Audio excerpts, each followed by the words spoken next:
for any investor, whether local or foreigner.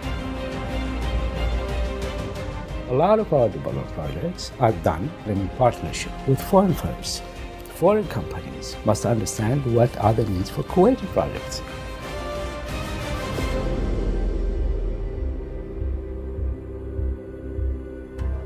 Several local entities have been created in order to provide the right support for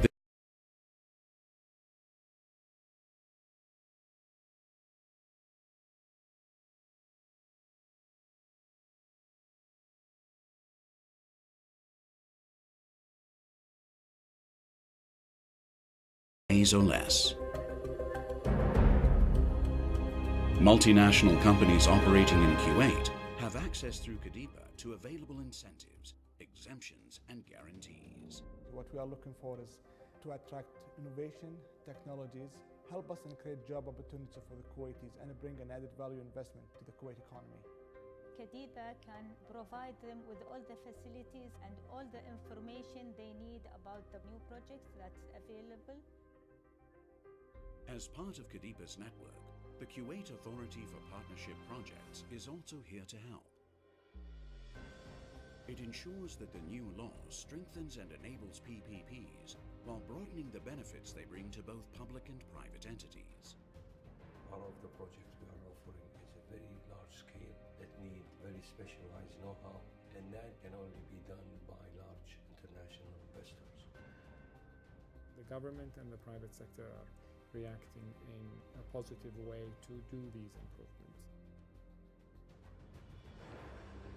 The Shamal al-Zur power station is an example of a project that could not have happened without international investors. Investment worth $1.8 billion has been spent on the first phase. So when fully operational, the project will produce about 1,500 megawatts of electricity and 107 million imperial gallons of water per day. That's about 10% of Kuwait's electricity demand and 20% of Kuwait's water demand. Phase 1 was run under a competitive tender process.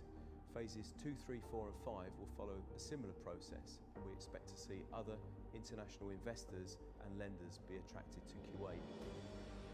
Perhaps the most high profile is the Sheikh Jabir Al Ahmad Causeway project, on track for completion in 2018.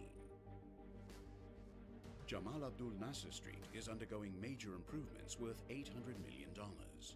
The $7 billion metro system planned for Kuwait is also back on track.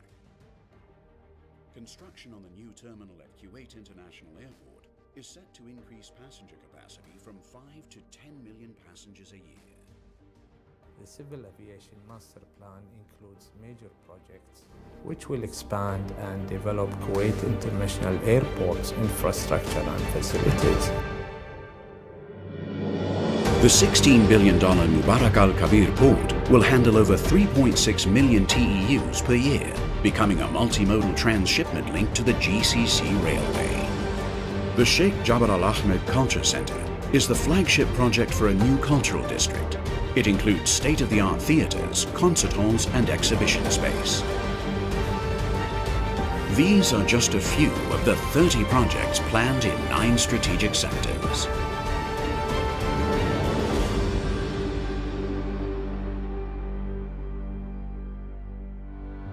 We've realized the more exposure Kuwaitis get, the hungrier they become.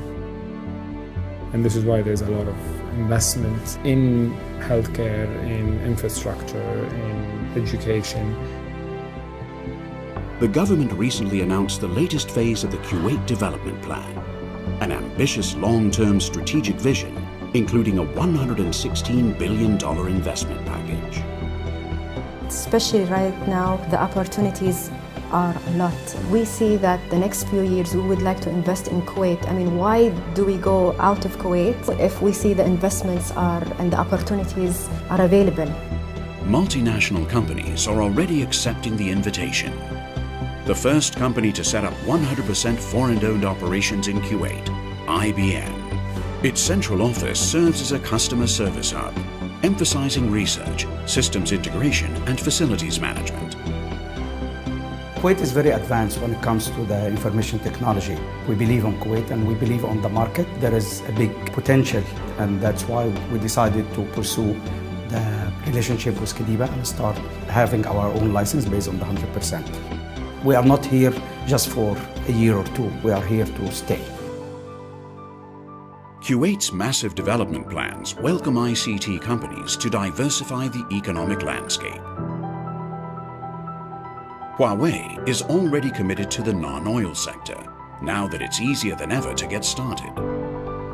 Kuwait is probably the highest mobile penetration in all the GCC countries. It's already more than 200% in terms of mobile subscribers. In the past 80 years, it has been growing so fast. One of the key initiatives, we're trying to set up a local training center, and we target every year to train at least 300 engineers for our customers. And we'd like to keep doing so, not only for 1 year or 2 years, but keep it as a long-term program. Local operators stand to benefit from Huawei's projects. Many have entered strategic agreements for equipment and services in coming years, including 4.5G technology. We would like to be one of the key examples, a successful story for a foreign company, but a local company in Kuwait. We'd like to encourage all the other companies to do so. Kuwaiti partners are welcome to cooperate as infrastructure development speeds up. Huawei intends to benefit local development by adding technology, creativity, and innovation.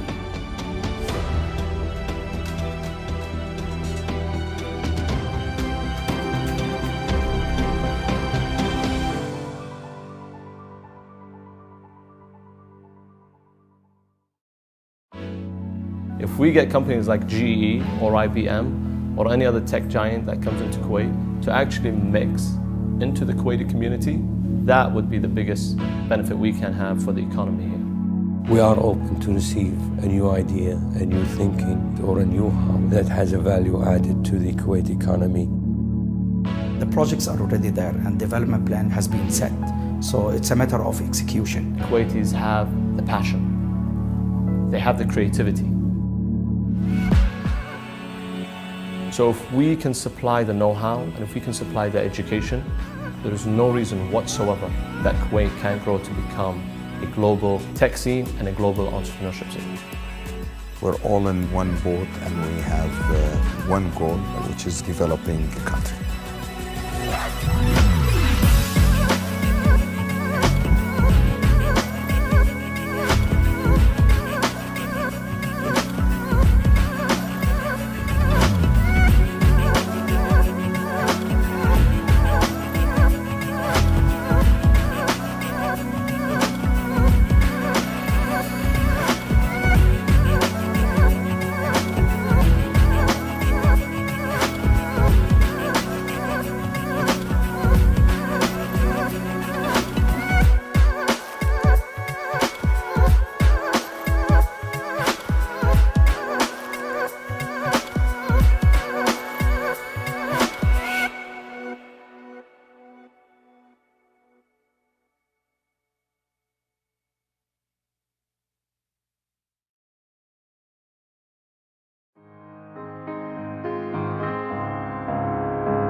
In the name of God, the Beneficent, the Merciful.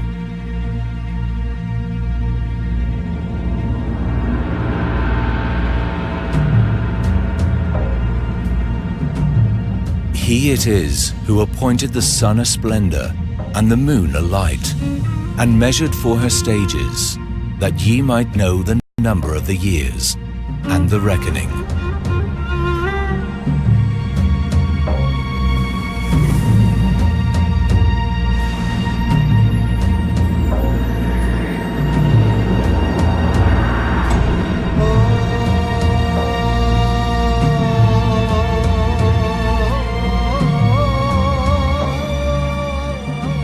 The Holy Kaaba in Mecca, the direction of prayer for Muslims throughout the world. Here, in the near proximity to Islam's holiest site, the biggest clock in the world is being constructed to offer Muslims a new time source. The custodian of the two holy mosques, King Abdullah, commissioned SBG, a leading Saudi construction company, to build the Mecca clock. With the project at heart, the king has been personally involved in each step of the development.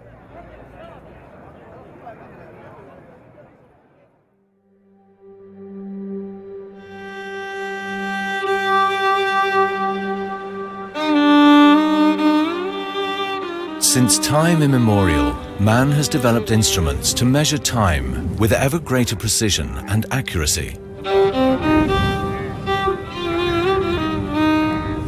In past centuries, Muslim scientists have developed instruments such as sundials, astrolabes, and mechanical clocks to improve the accuracy of time measurement and also help establish a more precise Islamic calendar. Modern science and technology requires time measurement to be extremely precise. The Mecca clock features an atomic clock and will be coordinated with other time signals throughout the world, providing Muslims with a precise time signal, the Mecca time.